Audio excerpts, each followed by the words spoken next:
Welcome back to Hannity. The left has reached a whole new low with its attacks against the Tea Party. In a fundraising email to his supporters yesterday, Florida Congressman Alan Grayson included this picture of a burning cross with the cross as the letter T for Tea Party, as you can see here. Now, there are people wearing white hoods standing around the cross, and under the image on the mass email, it read, quote, "Now you know what the T stands for." Now, earlier today, we reached out to the congressman's office for a response. We received a bizarre, rambling diatribe from the Congressman Grayson himself, including a series of unsubstantiated claims about what unidentified Tea members have allegedly said over the years. The statement concluded, quote, "There is overwhelming evidence that the Tea Party is the home of bigotry and discrimination in America today, just as the KKK was for an earlier generation. If the shoe fits, wear it." Pretty unbelievable. And to make matters worse, this all comes only a few days after the liberal lawmaker said this about the Tea Party. I think that ordinary Americans are with the president. They're appalled by the Tea Party's tactics, where they come to the president and the Congress and say, if you don't let us steal your car, then we're going to burn down your house. They're appalled by the way the Tea Party cheered on the shutting down of the government, cheered on the fact that we put our credit at risk for a generation to come. And they're appalled by the enormous expense. The fact that this shutdown ended up costing America $24 billion. That's almost $100 for every man, woman, and child in this country. Frankly, they want their money back, and they want the Tea Party out of their lives. At this point, the Tea Party is no more popular than the Klan. Here with reaction from the TeaParty.net, Niger Innes and Democratic strategist Richard Fowler. Gentlemen, welcome to the program. Niger, thank you. I'm a proud member of the Tea Party. I have been at rallies. Most Tea Party people I know, they clean up after themselves. I've never heard any bigoted statements. There are people of all racial backgrounds in the Tea Party that I know and that you know. What's your reaction to that?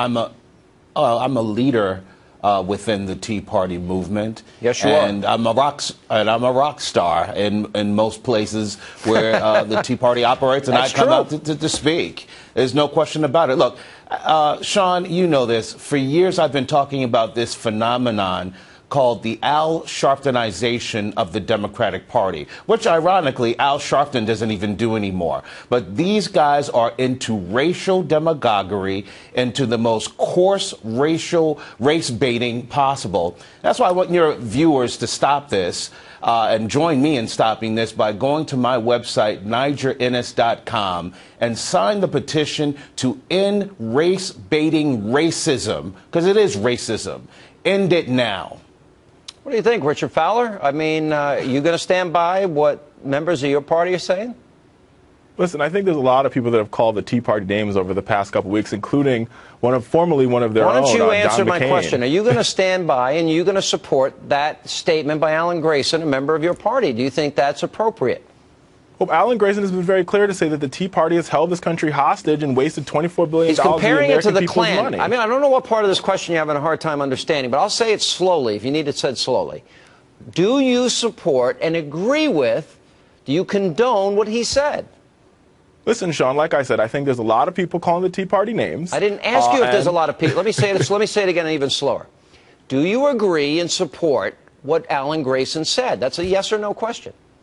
Well, I think what Alan Grayson is saying, and where I agree with Alan Grayson, is that the Tea Party's popularity rating is close to the rating of the Ku Klux Klan. I didn't ask what the popularity rating is. You notice Niger, he doesn't want to answer this question, does he? This is an easy question. You know, I actually understand why Richard is doing what he's doing. He's trying to distract the American people. And, of course, the Democrats want to make the Tea Party the issue, and they want to destroy the Tea Party. I wish there were not establishment Republicans helping them to try to do that. But I can understand what Richard is doing. He's trying to distract from the fact that we are $17 trillion in debt, that there are nearly 50 million Americans on food stamps, that women employment is the lowest in 24 years. And this is after 7 years of a Democrat-controlled Senate, after 5 years of a Democrat presidency. And check this out, Richard. I'd like you to comment on this. In a YouGov poll conducted last summer, by 2-to-1, Democrats